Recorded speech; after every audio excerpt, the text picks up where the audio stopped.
hello everyone, and welcome to another episode of Let's Have Words, coming to you as always on Sundays at 8 p.m. Eastern Time, and we are live.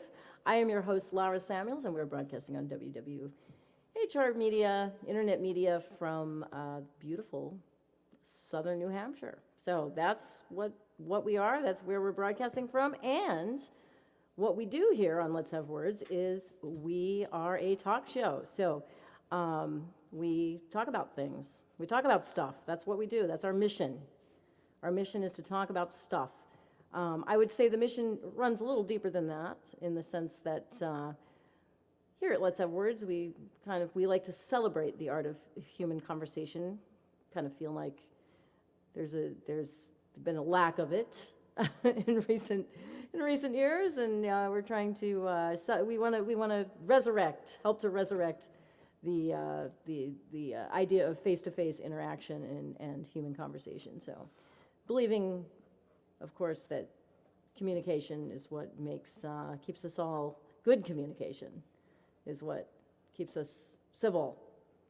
So, we are peacemakers ultimately. All right, so let's have words. So here we are for another week, and we talk about a variety of topics here. Last week we talked about social Darwinism, for example, and that was a very interesting discussion. It was an open discussion. We had a lot of really good input from callers and listeners, and it was kind of a philosophical / political discussion. And this week we're going to go to some other corner of the universe, and we're going to talk about role-playing games. We're sort of trying to keep the topic broad as far as, we're going to be talking about role-playing games in general. But we'll probably end up talking quite a bit about the role-playing game you see behind me, which is Dungeons and Dragons, which was, I guess role-playing games go back pretty far in history. But as far as being, sort of a packaged commercial role-playing game, Dungeons and Dragons, I would say, I hope I'm right about this, was the first, as far as being a commercial role-playing game. And came out in about 1974, if I'm correct about that. And this is the original box, apparently. So this is what it looked like when it came out. And it's, since then, it's, sort of been pretty popular. For a while, it was, much more sort of, a little bit esoteric, but more recently, it's become more mainstream. More and more people are playing. I understand it got a little bit of a bump from the show Stranger Things, as well as from the pandemic, actually. So it's actually sales have grown by double-digit percentages in the last 5 consecutive years. So it's becoming more and more popular. And I'm kind of wondering exactly what has contributed to that, to its recent resurgence. So we'll talk a little bit about that with our guest. We actually have a guest on the show tonight. Our guest today is Jason Campbell, and I'm going to bring him on in a few minutes. And Jason is a very eclectic guy. He's got a lot of talents, and he, for example, he's a fabulous artist, visual artist, as well as a musician. But one thing that he does is he has been doing in the last year or so was teaching role-playing games online to children. So we're going to be talking a little bit about just the game in general, role-playing games in general, Dungeons and Dragons in particular, kind of the history of the game and what the game actually entails, what playing the game actually entails, as well as some of the sort of why has it become so popular lately, and how has it evolved over time and stuff like that. So we're going to talk about all aspects of role-playing games and Dungeons and Dragons more specifically. So since we have a guest today, I want people who are listening to participate as usual, but please remember that since we have a guest, your participation will probably will be through the chat. So if you have questions, comments, please put them in the chat and we'll work them into the conversation. And I think that's all I have to say. I think we'll just get going here. If Jason could make an appearance, there he is. Hi, Lara. Hi, Jason. So this is friend of the show, Jason Campbell. And I think I just want to start by telling you that although I have never played Dungeons and Dragons, or any role-playing game for that matter, I have, for some reason, I have it's always been in my life. So, for example, when I was in high school, a lot of the kids I knew played Dungeons and Dragons. A lot of boyfriends I had early in my life were Dungeons and Dragons players. In college, I knew a lot of Dungeons.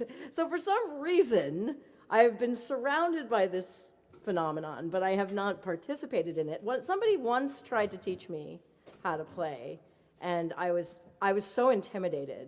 I was intimidated. Let's just leave it at that.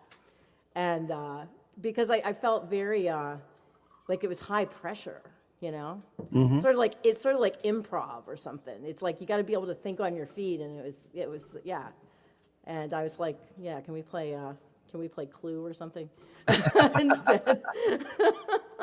So anyway, Right. that was my experience with I don't know if that's a common thing that people experience, but that's my only experience with Dungeons and Dragons.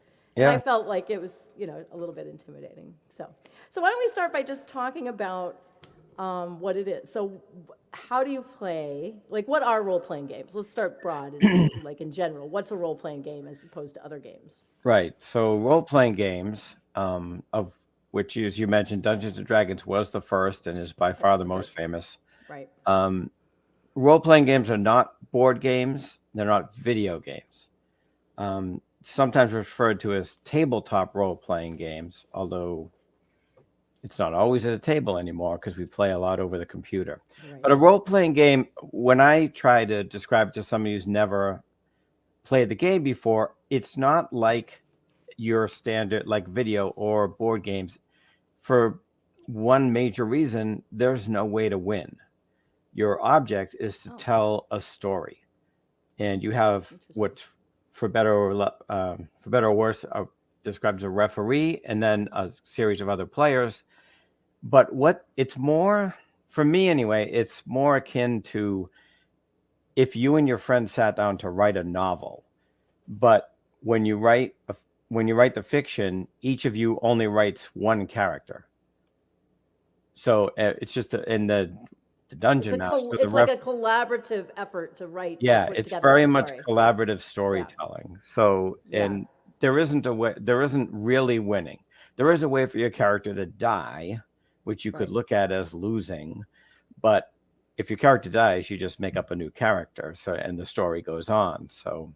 Oh, that was on my list of questions. I was going to ask you, what happens when you die? Do you just sit there and watch everybody else play? But you can actually jump back into the game generally. Yeah, some of these answers will be different in the 2020s than they were in the when I started. I'm going to ask you about that.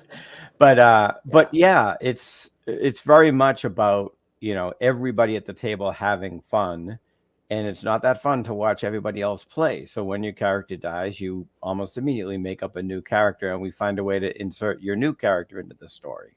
I see. But it is, there are two ways to play the game. You can have a game session that's designed to only take 3 hours. Here's my character, and at the end of 3 hours, we hope we accomplish our goal.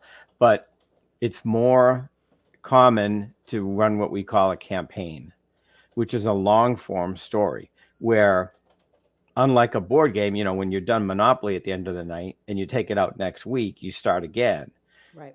In a role-playing game, you play until whatever point you run out of time in your session, and then when you get back together next week or next month or whatever it is, you pick up from where you left off, and the story continues. And it can go on infinitely, or you can decide that there's an end point. Like, we're going to tell this story until we kill this bad guy or we die, and that's the end of the story. But that's the most common form of the game is a long form. We pick up where we left off last session and we keep going. So it can go on for months, years? Yeah, my last campaign went on for a year and 14 months, I think. And that's not Wow. I mean, I know playing groups that have been playing the same campaign for 10 years. Oh, So it's really? possible. Oh, Yeah. wow, I didn't know that. Yeah, so it can, right, wow, 10 years. And so when you say campaign, that's really like the adventure. And you're doing it cooperatively. Like all the players are working together to achieve this goal, or are you all out for yourselves, or does it vary a little bit as far as is it competitive in any way, or is it? It's not the rules would say it's not competitive, but the rules also are not very restrictive. So yes, there are fights between player characters, but most of the people I play with and know try to avoid that. That it's more fun around the table.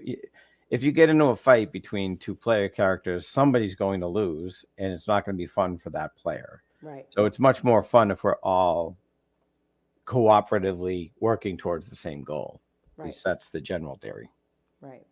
All right. So what equipment? So let's talk about, since like you mentioned, D&D is by far the most well-known role-playing games, and it was the first commercial role-playing game.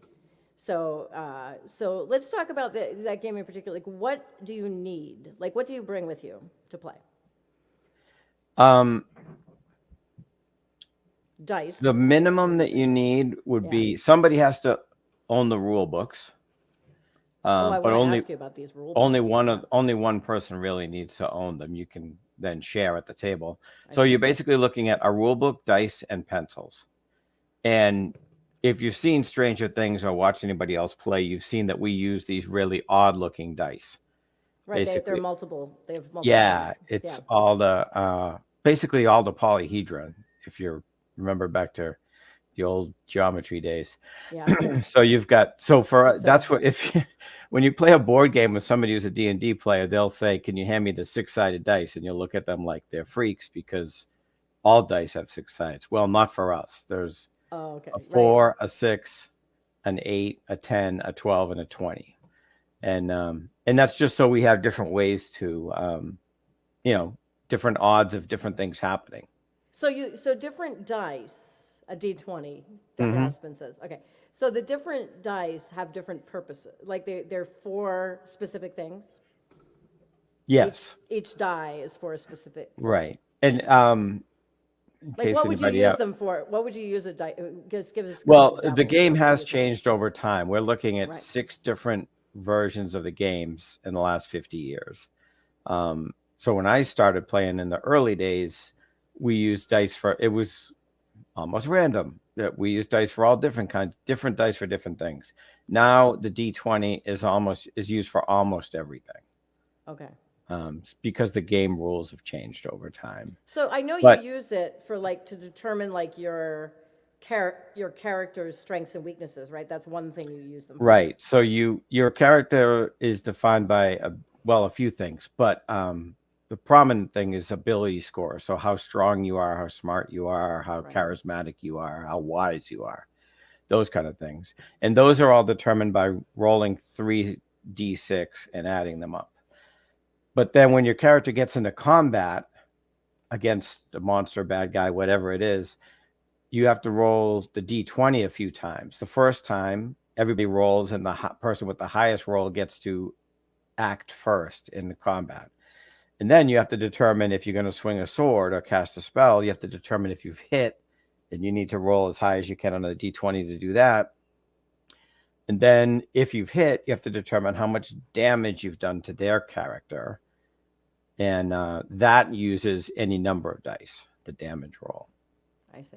That's sort of. So those are some of the reasons that you. Yeah, the sticky details. Are they for decisions too? Or do people make their own decisions about what to do? Like, let's say there's a door. Are you going to open the door or not open the door? Do you make that decision? No. Or do you use the dice to make that decision? All your decisions are up to you. What you want your character to do. That's in that way. It's much more akin to writing a fictional novel, that you can decide your character and you can try anything you want. The dice decide. The dice are only used to decide whether you're successful or not if it's something that has a random factor to it. I see. Like, so whether you can open that door or not. Right. That is, that if the door was trapped or stuck or locked, it might be harder to open that door than others. So you might have to roll a dice to determine if your character can open the door. If it's a normal door, your dungeon master would just say, "Okay, you open the door." So Right. I see. So okay. So a couple things here too. So the rule book, like, okay, there are actual rules and those are for the dungeon master. That's for everybody, or everybody. There are rules to, generally speaking. Actually, the rules that you have behind you are the 1974 and 75 edition. It's the very first edition that was released, but starting in 1979, yeah.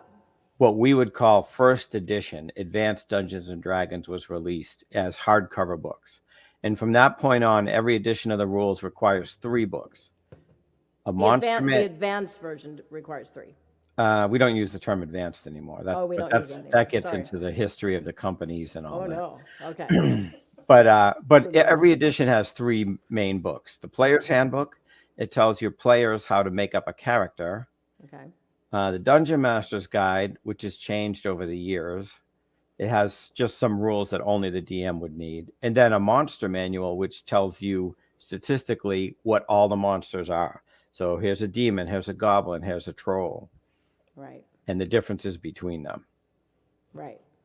So when you make up a character, does it have to be like a sort of a stock character, like, like a troll or a wizard or something, or can you just make up can I be like a blob? Can I be a pineapple or something? You know what I mean? Like, can I just make up something, or does it have to be like one of those? If you're stock playing characters? the rules as written, then there are a certain number of species, what we used to call races, that they're you called can. species, really? Interesting. Okay. Dungeons There's and Dragons taxonomy going on. since 2015. Dungeons and Dragons is a lot more woke than they used to be. I see. So we think about things like that. Right. So yes, you decide there are basic things that make up your characters besides your ability scores, and one of them is the species. So are you a dwarf or a human or an elf or a gnome? Okay. And those are listed. So here are your choices. There's 10, 15 different kinds, and then you pick your class, which is essentially your adventuring job. So are you a wizard, or are you a warrior, or are you a thief? So you can be like a dwarf wizard, for example. Yes. I see. Or a troll thief. Now you can. There was an addition to the rules where you couldn't, but that's I see. Details. So one is your occupation, and one is your That's basically what it breaks down to. Okay. And then there are options within your occupation. So see. if you're a dwarf wizard, you still have like 15 different spells you can choose from, and you have to pick 4 of them. So even if you had 2 different dwarf wizards in the party, they wouldn't be exactly the same because they'd have different abilities. I see. So Conrad wants to know, like, how thick these books are. He asked that question. How many pages? Roughly speaking, around 200. Okay. So they're all hardcover now. Not the ones behind you were very paperback staple bound. They were very thin, but okay, I see. But about 200 pages. So I think the DM's guide now is maybe 250. Yeah. Okay. But the Wizards of the Coast, who owns Dungeons and Dragons, makes money the more books they publish. So those are the 3 core books that you need. But every year they publish at least 4 more books. I see. And some of them are additions to the rules. Hey, here's a new class you could be. And some of them are adventures, which the DM, Dungeon Master, could read and take you through. It could be, that's how your campaign goes. Right. All right, so I want to ask you a little bit about this Dungeon Master business in a second, but I just want to remind people that this is Let's Have Words. I'm Lara Samuels. I'm talking to Jason Campbell, and we're talking about role-playing games. So we're mostly right at this point kind of just going through Dungeons and Dragons and kind of the how it's played and what are the rules and that sort of stuff. So if you would like to participate, please put your questions, comments in the chat. I did see a few questions come up on the screen, but I missed them. I saw Conrad's. Are the doors predetermined? What are you talking about, Aspen? What doors? Predetermined to be poisoned. Are they poisoned? So the dungeon master writes the scenarios or reads them from a book, right? So you walk into this castle. What's the first thing you see? Well, there's 2 doors in front of you. Yeah.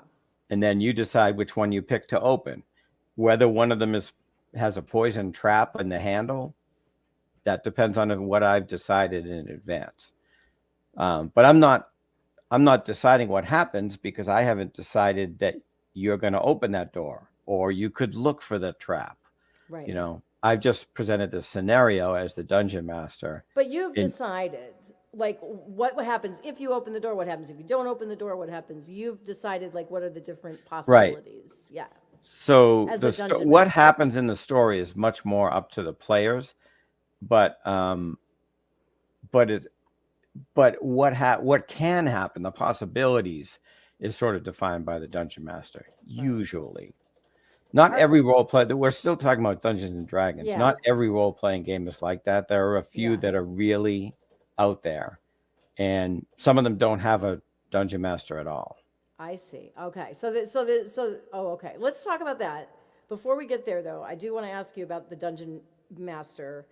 First of all, are we still calling them dungeon masters, or is that? I don't. You don't. What do we call? What are we calling them now? D&D is the only game that ever used the term dungeon master because it was built around dungeons when it started. Sounds very aggressive. Every other game used the term GM or game master. Game master, okay. But we've become more woke over the years, and personally, I don't use master anymore for reasons. So I publish a lot of adventures, and when I do, I refer to that position as the game manager. Manager instead of master. So that way I'm still using GM and people aren't mad at me. Yeah, and that makes sense. I mean, that makes sense because language, that master just sounds like you're in control. I mean, you are the main person that's, you're like God, right? You're the master, Yeah, and maybe it's a little less, you're trying to be a little less hierarchical with your language, maybe with, by calling them manager or something. Yeah. Yeah. Among other reasons. Okay. So how does one become a manager? Like, do you have to like acquire a certain amount of experience, or can anybody be?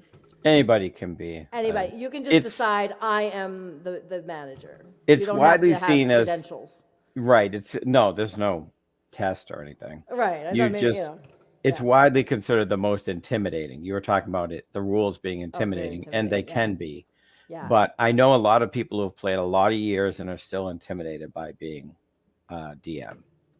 But it's not, if you're in the right group of people, it's not that difficult. Like I don't know all the rules. Yeah. And sometimes I play with players who know the rules better than I do.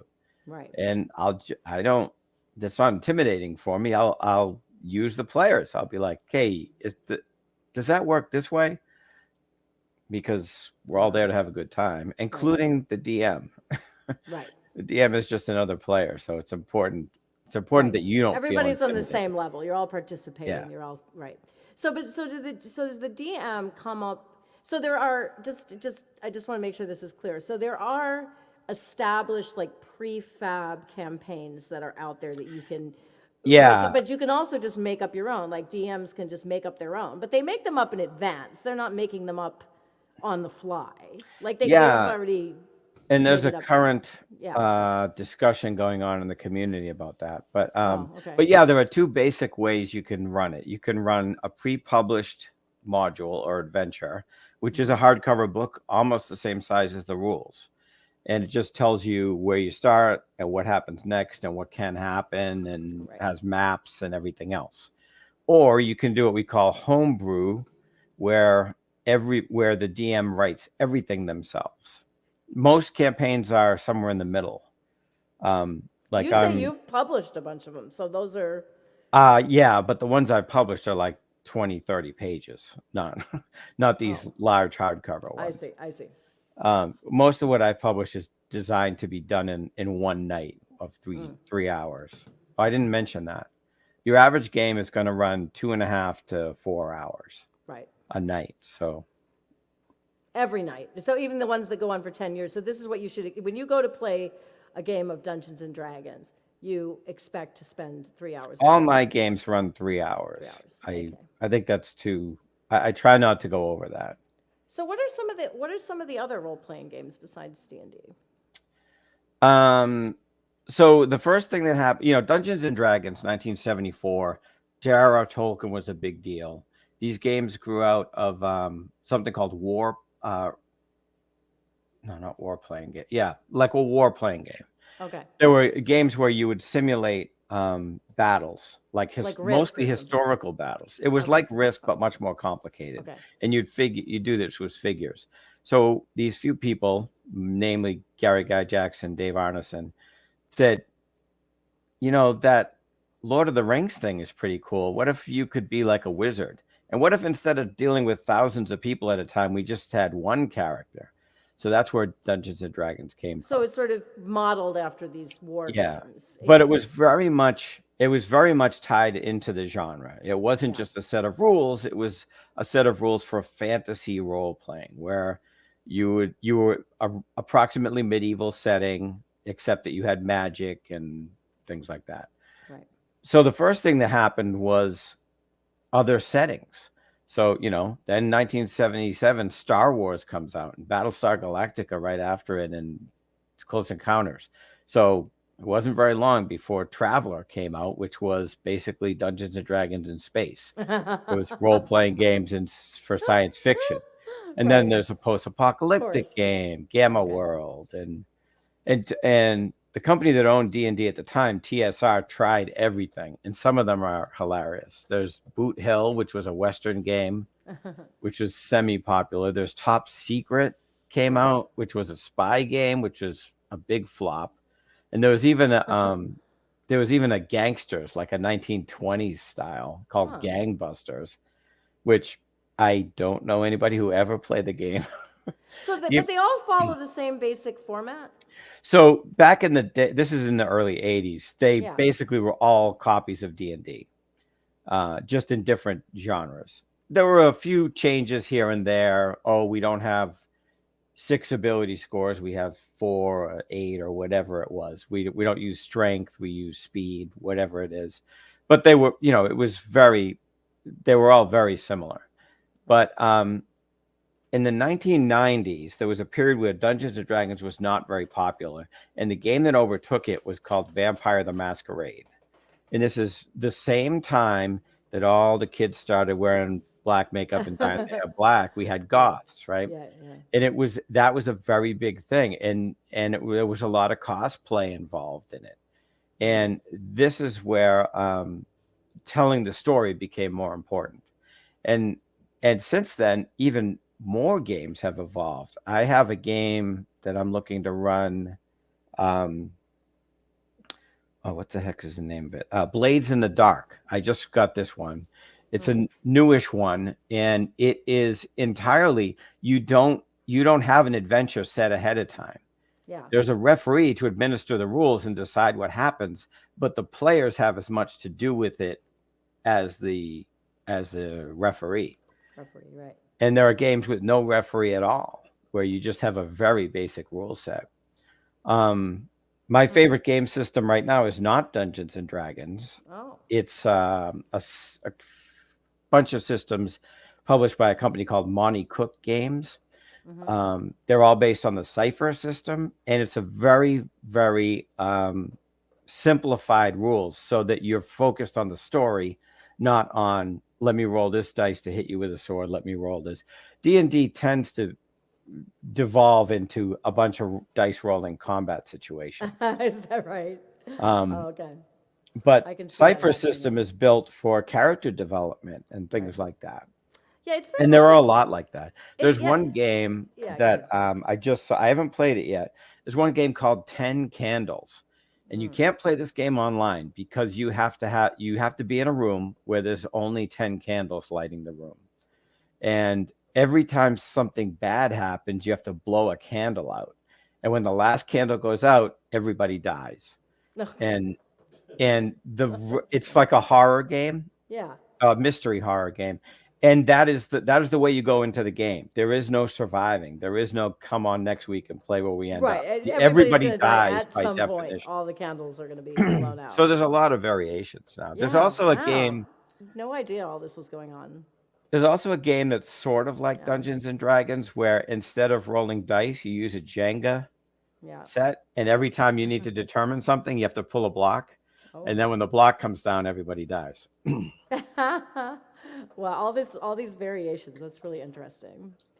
So before I want to ask you about your personal. So before I do that, I just want to remind people this is Let's Have Words. I'm Lara Samuels. We're talking to Jason Campbell about role-playing games and in general. If you have questions, comments, I did see a few comments like whiz by, and I didn't catch them all. So if there's any comments or questions that we didn't get to that you want to put up, go for it now. But I did see several things come up on the screen, but I didn't get to. I was engaged. I was entranced in the conversation. I didn't get to really work them in. Okay. All right. So is the GM active as a player? I hope not. This is a little bit of my personal view here, but the GM control. Basically, every player has a single character that they play. They pretend to be, act as somebody else. Right. They're not literally pretending. We don't do cosplay very much. Yeah. But you pretend you're acting as your dwarven wizard, right? And determine what he would do or they would do. The GM is in control of everybody else in the world. So when the dwarven wizard walks into a wine shop to get a bottle of wine, the GM has to play the wine steward. And when the dwarven wizard walks into a castle and encounters a zombie, the GM has to play the zombie. So they're literally everybody else. Right, that makes sense, of course. It is possible for a GM to play a character also, but I don't recommend it because I think it steers the adventure the wrong way. Yeah, But it makes more sense. Yeah, you get tempted into, oh, wait, if they do that, they'll fall off a cliff and die, and I don't want my character to die, so I'll pretend there's a bridge. It's a conflict of interest. Yeah. Well, that's the way I look at it. Yeah. So let's talk about you. When did you start playing these games? All right. When you were a kid? Now I have to fess up to being old. I started in 19... You don't have to give specifics if you don't I want started in 81. I was 14. Okay. And this was what we would now call it was the basic version of Dungeons and Dragons. At the time, there were two versions. Basic, which was written in small paperback books, which they thought would be a good way to get kids into it. And then there was Advanced Dungeons and Dragons, which was the hardcover big books. So I started there. And it was, so 81. It wasn't that old at the time, but it was during the first initial surge of D&D. Right. Before the Satanic Panic. Oh, well, we'll have to talk about that. So, but why why did you did somebody invite you to a game, or what was the situation? So that's an odd answer, I guess. So I'm like 13 years old. Yeah. I'm reading Dynamite magazine from Scholastic Publishing. Yeah. And there was an article on Dungeons and Dragons. And I was like, oh my God, like I just read The Hobbit. I was like, this sounds so great. Right. I eventually stumbled across the book in the hobby store and got it for myself. I could not figure out what the heck they were talking about. And then I found that one of my good friends had played at summer camp. So we figured it out together. Me and my brother and a couple of friends. Okay. But we were complete addicts. I mean, we did. Okay, so then you had your crew. You had your D&D and then crew. Every weekend for that decade, we would play all the time. Yeah. But then I actually fell out of it after college. A couple of years after college, I was like, I'm a little busy for this Dungeons and Dragons stuff, and everybody, all my group had, nobody else was playing anymore. Right. So I fell out of it until 5 years ago, when a friend of mine asked me if I knew how to play Dungeons and Dragons. And I was like, kind of, a little, maybe. What do you do? What do you ask? He wanted me to teach his kids Dungeons and Dragons. Oh, okay. So I did, and I got right back into it. I got sucked in the same way as if I was 14 again. And I'm more into it now than I was as a teenager. I'm, in the community and all these So you're Discord playing. servers. So I know you were teaching online. You were teaching kids, but you're also playing. Right. I run Actively playing 2 weekly games for adults, and sometimes one shots, which means we just play for 3 hours and then the game's over. Yeah.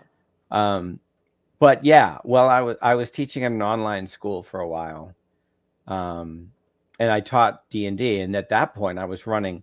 I filled up every course I could do. I was running 6 games a week with the kids. Wow. Or 5 games a week. Yeah, and I was running homebrew, so I was writing the entire adventure for 6 groups a week.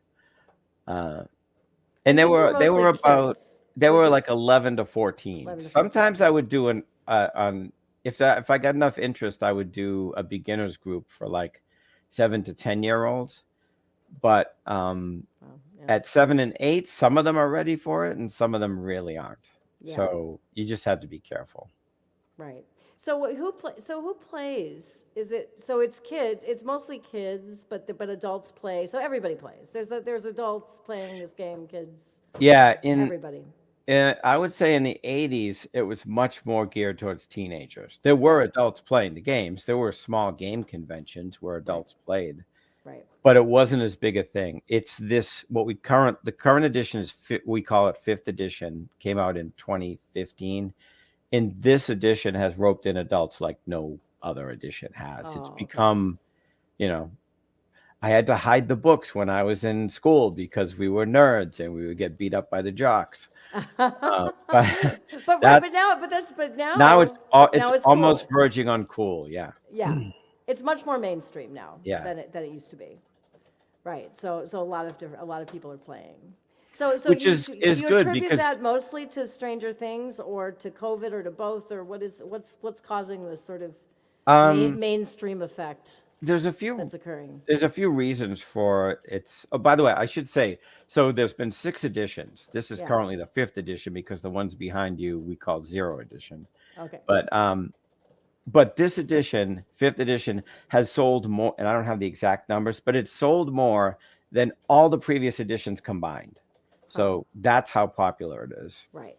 And part of it is they did a good job. The game was in trouble in 4th edition, and it had become a niche game. Things like Magic the Gathering, cards games had overtaken it. Video games were certainly a problem. Yeah. But when they rewrote the rules, they purposely rewrote them to be more entry friendly. Yeah. For adults and kids and everybody. They did things like they gave away the basic edition to kids. So that I give them credit that this edition is better. I hope. All right, this is going to get me in trouble if anybody out there is a serious player. This edition is better written than any other edition. Magic the Gathering similar to role playing? Yeah, hold on a second. I'll get back to that. Okay. So there's that. There's Stranger Things, which helps. It brings it into the normal. There's also a phenomena called Critical Role. And Critical Role is it happened on the Twitch streaming channel, which is an internet channel which was originally based so that people could play video games and other people could watch them play, believe it or not. Right. Well, there was a bunch of geeks who got on this channel and started streaming role-playing games. So you could watch role-playing games, which nobody ever thought, why would anybody watch somebody else play? Critical Role is a game where these players were playing so that people could watch them. And they were all voice actors for cartoons and video games. They were really good actors. And the Dungeon Master, probably the best in the business, one of them anyway. And it's a huge hit. Like they kickstarted their own business, $12 million Kickstarter. These people are literally professional Dungeons and Dragons players, and they're all millionaires in Southern California. So that is a huge influence, because they get like 65,000 people watching their show live, and they get another 100,000 watching it on YouTube every week. So that's how many people, and a lot of people got introduced to this. We didn't have this in the 80s. We didn't even have the internet. So how would you find out about Dungeons and Dragons? Right. Now there's a show that teaches you how to play, even if none of your friends want to. Yeah. So there was that. So a series of and then the pandemic. And then the pandemic I don't know if the numbers certainly went up. I'm not sure it was just a D&D thing. It certainly helped the online community, where like one of my games I run, I have never met my players. They're from all over the country, and that was not possible before. Well, I mean, it just seems to me that role-playing games lend themselves very well. Like Zoom lends itself very well to it. Like, you're not going to play Monopoly on Zoom. You can't really, but you can play role-playing games in Zoom. Yeah. So all those things contributed somewhat. So a perfect storm. But it fell out of favor, and then there was, you mentioned the satanic scare of the 80s, so this is let me that kind jump of back to Magic the Gathering. Oh, Magic the Gathering is published by Wizards of the Coast, who also owns D&D. Those are their two flagship products. Magic came out in the 80s and 90s. Sorry, it's similar in that there's wizards and spells and all that, but it's not role playing. It's a card collecting game.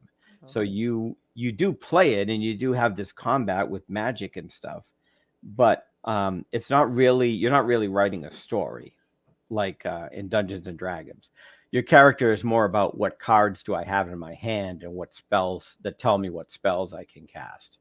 And of course, there's, that is why it overtook D&D, because if you want to be good at Magic the Gathering, you have to buy more stuff. So it's a good incentive if you're a publishing company. So in the mid 80s, when D&D started their first really surge, and it was, a lot of teenagers, because there's magic, and more so, the monster manual has demons and devils in it. Those are some of the bad guys. Of course.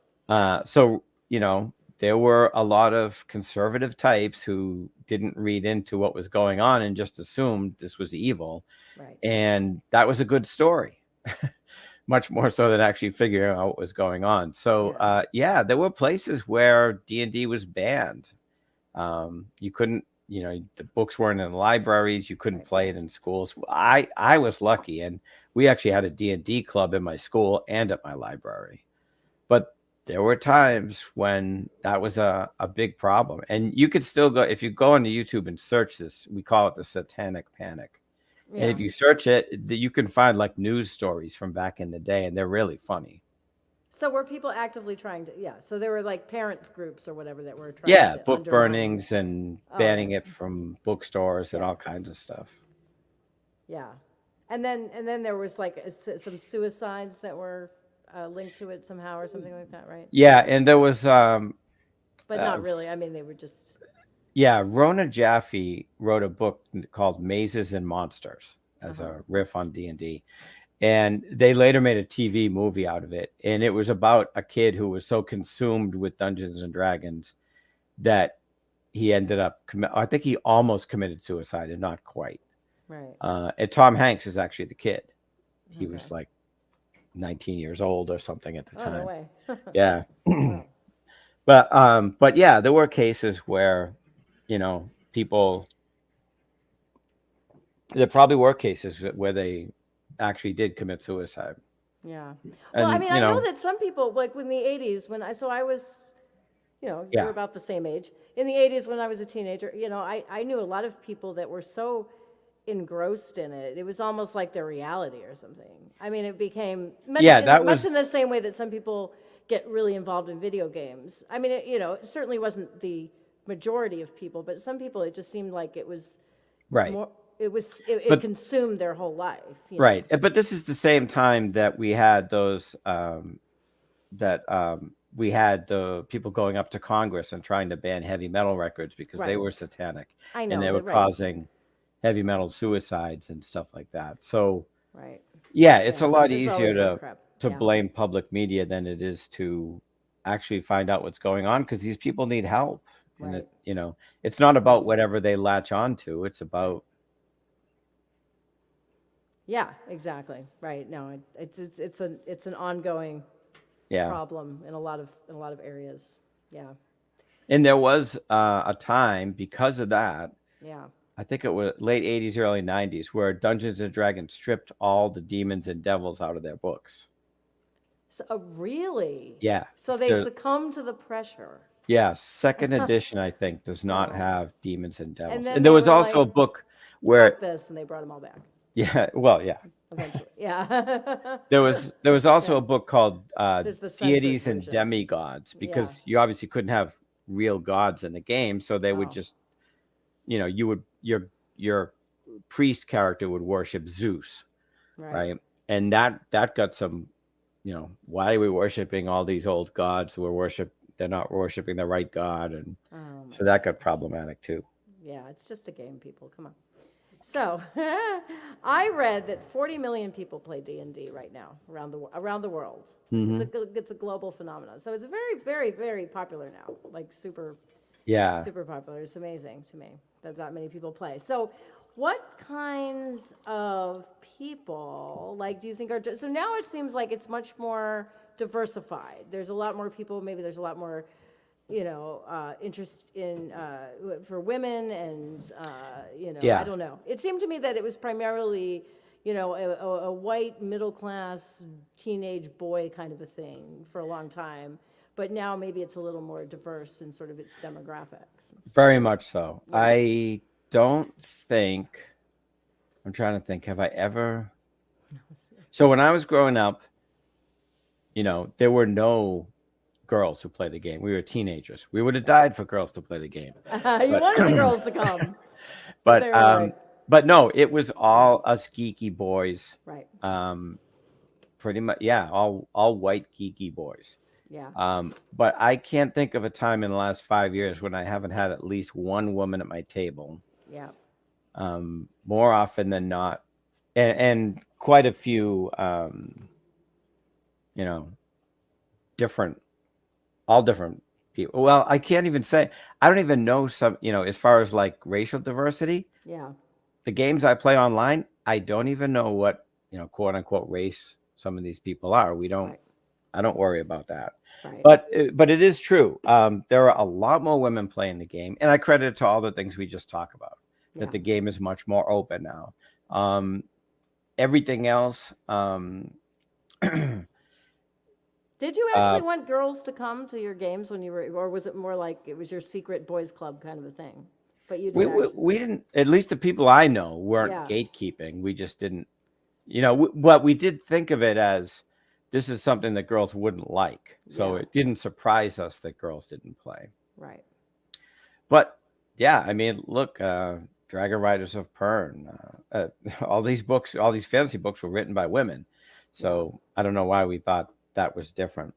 But there's a lot of that. And there's people of color now that are, and fortunately they're out in the community because, pre-internet and even pre-YouTube, you didn't really see anybody. Your Dungeons and Dragons people, the community, were the 6 people that came over on Friday night. Now there's huge YouTube channels and there's a giant Twitter community, and all these people are out there. So B. Dave Walters, huge voice in the community. Latia Jaquise. Let's see, on gay and lesbian side, there's a lot more presence now. Darcy Ross, these people that are big, you don't know, but the people that are big names in the field, in the community, right? Yeah, sure. And there is there is a recognition that we've made progress, but we still got a long way to go. So the next book, the next adventure book to be published by Wizards of the Coast, the people who own D&D, called Journey to the Radiant Citadel, is entirely written by women and people of color. They just said, you guys can have this book. And it's a series of 12 adventures. And they're just Wow, that's You so know, right. So yeah, actively trying to diversify yeah, the community for sure. Yeah, that's cool. and that's a big company. Wizards of the Coast is owned by Hasbro, Yeah. so So wait, so Dungeons and Dragons was founded by two people, right? And yeah, are they still with us or no. so okay, so the But they company, also yeah. lost control of the company. That gets into a lot of business history, but Yeah. they formed a company called TSR, who owned Yeah. D&D till the mid '90s. Yeah. Uh, tactical, I always say tactical strategy rules, but it's tactical studies rules. Uh, but in the '90s, it basically was going under, and Wizards of the Coast, who had this Magic the Gathering thing, bought them, resurrected them. They got bought up by Hasbro. So now it's a huge deal. Yeah. So Hasbro owns Wizards of the Coast. Yeah. Okay. And which owns this other company that was founded by that was Well, they've been dissolved. They bought D&D right, from, right. yeah. So but the two people who Yeah, Gary Gygax, who was designed the game are no longer well, Gary involved. died a few years ago, and I I see. think Dave died before he did. Gary Gygax is the name you'll hear Yeah. people quoting. It's sort of like that Stan Lee at Marvel Comics thing. Stan Lee is the one everybody knows. So Gary Gygax is Stan Lee, but Dave Arneson, who also wrote the game, is more like Jack Kirby, who did just as much at Marvel Comics as Stan Lee But it's did. not as well known. Yeah. Yeah, not the figurehead.